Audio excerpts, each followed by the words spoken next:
a lot going on in politics this week, so let's bring in one of our favorite staff writer at National Review, Nate Hochman. Nate, I read with interest a column you wrote this week about a brand new governor who's taken office, and his very first action was brilliant. I was disappointed to learn that it was a Democrat, Josh Shapiro in Pennsylvania. I shouldn't say disappointed. I like it when Democrats do good things. But tell me about this executive order from the governor of Pennsylvania that basically says, yeah, you don't need a college degree to work in most of the jobs here in Pennsylvania. Right. Yeah. Every once in a while, someone with a D next to their name actually gets it right. And in this case, Josh Shapiro, who's the new Democratic governor of Pennsylvania, the very first move he took upon being sworn in as the governor was to sign this executive order that removed sort of unnecessary college degree requirements for 92% of state government jobs in the state of Pennsylvania, which is about 65,000 jobs. So all of a sudden, those are going to be open to people without four-year degrees, which to me just seems like a no-brainer. It is a no-brainer. And this is a remarkable number. 92% of the jobs suddenly are now open to people with a high school degree. How did this sort of elitist college degree creep happen? How suddenly do you wake up and see, why do you need a college degree for most of these jobs? Right. Well, the thing that is often referred to as quote unquote degree inflation has been a trend in American life for decades. You have a growing number of sort of middle management kind of white collar jobs that have no business requiring a college degree, and that in many ways people with equivalent experience would actually be better situated to do than people who spent 4 years getting a history degree or something. But it has been this trend in American life, and it's the result of a culture that emphasizes increasingly the fact that the only way to be successful in America is to have a four-year degree. And that's bad for America. It's bad for the vast majority of the American workforce that doesn't have four-year college degrees. And it's gratifying to see a Democrat actually being the person who says enough is enough. We're going to open these jobs up. And correct me if I'm wrong, I'm trying to remember your column, but I think that you make the point that the majority of Americans over the age of 25 do not have a bachelor's degree. So it was divisive, exclusionary, and frankly limiting the talent pool for people to get a government job. Exactly. It was an artificial barrier to the workforce that boxed out the majority of Americans. I don't have the exact statistic, but I think it's less than 40% of Americans over the age of 25 have a college degree. So you've got 60% of the population that you're leaving on the table. It would be much better to hire on merit rather than, again, these kind of artificial credential that you can wave in people's face that'll get you in the door. By the way, I mean, 92% of the jobs in Pennsylvania, I think you said 65,000. I mean, so what kind of jobs are we talking about here that suddenly you need a college? I mean, we're talking about a clerk at the DMV. Oh, I can't do that unless you've got a bachelor's degree. Seriously? Right. I mean, 92% is the vast majority of jobs, right? So I didn't go to college, but I did that math in my head. That's a big part of it, right? 92%. Yeah, exactly. Yeah, I did go to college, and I'm still really bad at numbers. So just to show how worthless the degree is. No, but that's any sort of conceivable government job you can think of. Again, they have all of these unnecessary requirements, and it's not serving not only the actual people who are boxed out of the job market, it's also not serving the people of Pennsylvania well, because again, you're leaving a whole lot of very talented people who could be better served to serve in those public service positions. You're leaving them out, and you're only sort of opening it up to a small group of people. Although famously, Mark Zuckerberg and Bill Gates did not finish college, so maybe there's some. No, I'm still okay with them working in a government job. To be fair, though, as we're heaping praise on Democrat Josh Shapiro, this actually began with a Republican governor, didn't it? Larry Hogan in Maryland. That's right. Yeah, it's as far as I can tell, only three governors have done it. The first two were Republicans, Larry Hogan in Maryland and Spencer Cox in Utah.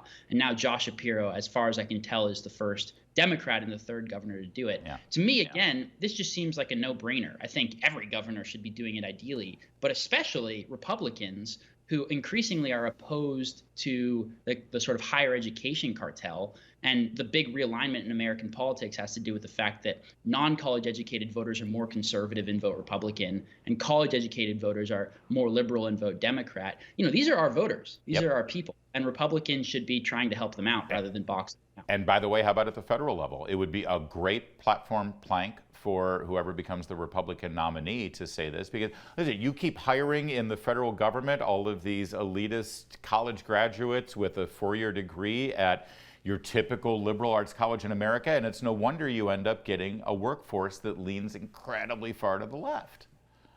Exactly. Yeah, and there's just more and more evidence coming out, every single year that divide exists. The more you have people who go to college, the more left wing they get, and the population that doesn't go to college stays much more conservative. That's the big divide in American politics today, and Republicans should be thinking in those terms. Which brings us to a perfect example. Kamala Harris is the Vice President of the United States. She has an advanced degree, right? She has her bachelor's degree. She has a law degree. All I've got for my U.S. history is high school and schoolhouse rock. And yet I know what the preamble of the Declaration of Independence is, and apparently Kamala Harris does not. Here she is, a speech commemorating the 50th anniversary of Roe v. Wade. Let's watch. A promise we made in the Declaration of Independence, that we are each endowed with the right to liberty and the pursuit of happiness. Is she doing a Cosby impersonation there? That's kind of an odd cadence. That said, anybody who made it through 5th grade knows that she left out one important thing. We're endowed with life, liberty, and the pursuit of happiness. Those rights, and by the way, endowed means it came from God. Nate, this wasn't an accident, right? She didn't misread the teleprompter. Incredibly deliberate. Yeah, it's just a little too on the nose, isn't it? It's a little too honest. I think it was sort of a mask slip moment from Kamala Harris and the Biden administration. At least she's being honest. The fact that sort of pro-abortion types don't believe that life is actually the fundamental right, that is an honest representation of her position. Yeah. But it's just sort of an absurd, almost beyond belief parody of the progressive position. Speaking of absurd parodies, but let's be clear. My understanding is Thomas Jefferson did go through, historically, we know this, he went through many, many rewrites. He and John Adams actually argued about that one phrase, because I think Adams thought it was inalienable versus unalienable, and they went back and forth about that. There were a lot of edits to the Declaration, but ultimately we know what it says.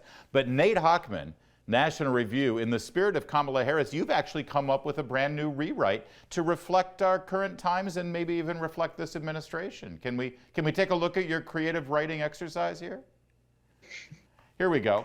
Do you mind if I do the narration, Nate?